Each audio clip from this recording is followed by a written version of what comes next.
Welcome to சமையல் point and recipes. Friends, இன்றைக்கி நம்ம முள்ளு முறுக்கு செய்ய போகிறோம். நீங்களும் இது மாதிரியே ட்ரை பண்ணி பாருங்கள். அவ்வளோ டேஸ்ட்டாக நல்லாயிருக்கும். வீடியோவை ஸ்கிப் பண்ணாதீங்க. கடையில் நீங்கள் மாவு பச்சரிசின்னு கேட்டு வாங்கிக்கோங்க.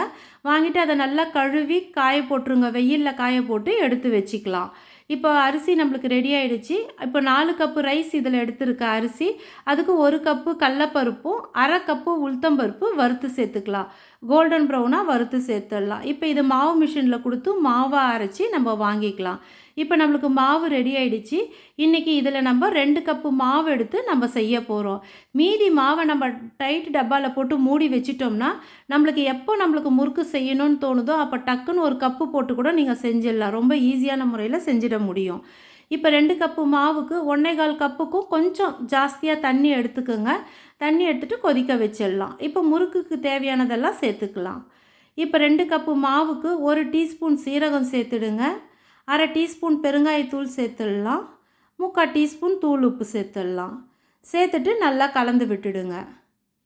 இப்போ இதெல்லாம் நல்லா கலந்துட்டோம். இப்போ இதில் ஒரு 1/2 டீஸ்பூன் அளவுக்கு பட்டரை மெல்ட் பண்ணி சேர்த்து கலந்துடலாம். உங்கள்கிட்ட ஒரு வேளை பட்ரு இல்லைனாலும் எண்ணெயை கொஞ்சமாக காசி ஊற்றி கலந்துடுங்க. ஒரு 2லேருந்து 3 டீஸ்பூன் அளவுக்கு காசி ஊற்றி கலந்துடலாம். இப்போ மாவை நல்லா கலந்து விட்டுடுங்க. பக்கத்தடுப்பில் நம்மளுக்கு தண்ணி வச்சுருந்தோம் இல்லையா, அது நல்லா கொதிக்குது. இப்போது தண்ணியை ஊற்றி நல்லா கலந்துடலாம். இப்போ இது மாதிரி கலந்துட்டு மாவு ஆற வச்சுட்டு தான் உருண்டை பிடிக்கணும். சூட்லேயே உருண்டை பிடிச்சி நம்ம முறுக்கு புழிஞ்சிட்டோம்னா செவந்து வந்துடும். மாவு இந்த பதத்தில் இருக்கணும்.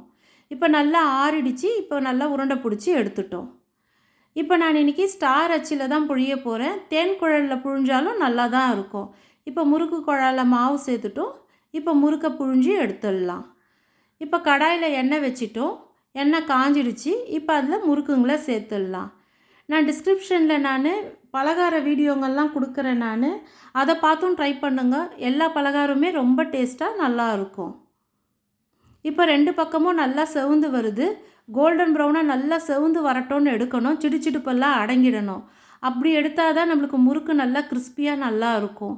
இல்லைன்னாக்கா சாஃப்டாகிடும், நம்மளுக்கு டேஸ்ட்டும் கொடுக்காது. இப்போ நல்லா செவந்து வந்துடுச்சு. நீங்களும் இது மாதிரியே ட்ரை பண்ணி பாருங்கள்.